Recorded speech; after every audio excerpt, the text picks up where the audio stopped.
Vous êtes prêt pour le questionnaire rituel ? Oui, absolument. Vous n'y échapperez pas. Je vais essayer.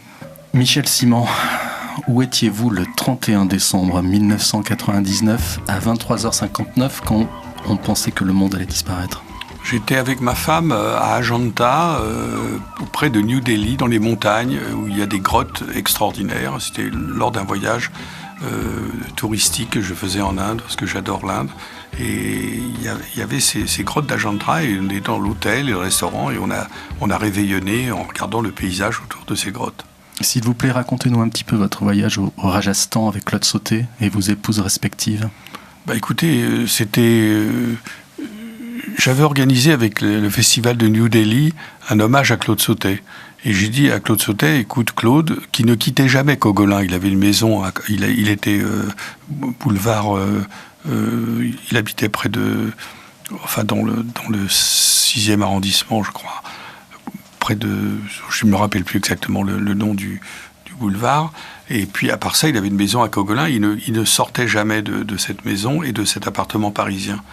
Et les Gobelins, voilà, avenue des Gobelins.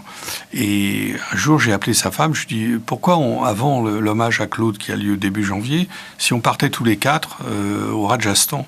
Et à la grande stupéfaction de son épouse, Graziella, il a dit, d'accord. Et donc nous avons sorti Sautet. Ensuite, il est allé à New York, il est allé en Israël. Il a fait plusieurs voyages, souvent avec moi d'ailleurs. Mais nous avons découvert le Rajasthan ensemble. Quel est le livre que vous avez le plus offert ? Je crois que c'est les livres de Breton, Labour fou. Est-ce que vous êtes comme Serge Gainsbourg, qui vous dit « Aujourd'hui, je ne lis plus, je relis ». Non, je lis les deux. Je fais les deux. Je relis, mais je lis aussi beaucoup. Si vous pouviez ressusciter une personnalité historique pour une soirée en tête-à-tête, ce serait qui ? Churchill. Je vous demande pas si vous avez vu le film Les Heures sombres.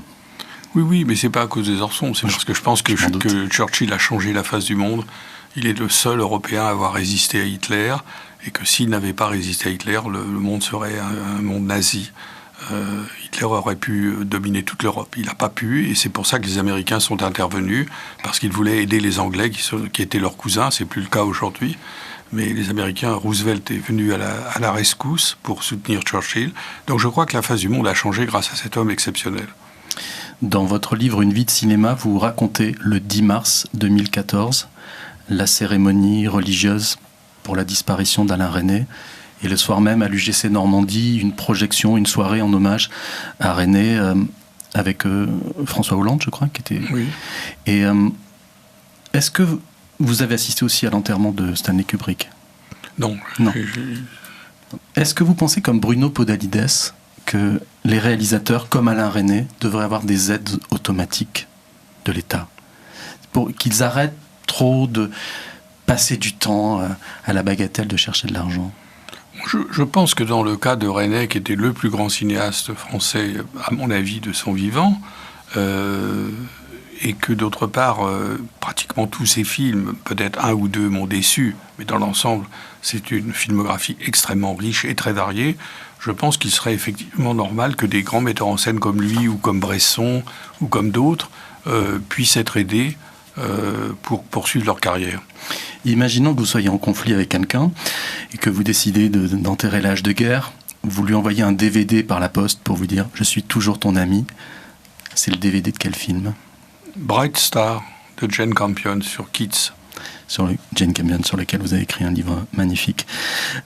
Si demain matin vous pouviez tout prendre avec vous, je dis bien tout, même vos animaux de compagnie, dans quelle ville vous vous installez demain matin ? J'aime tellement Paris que j'ai du mal à imaginer.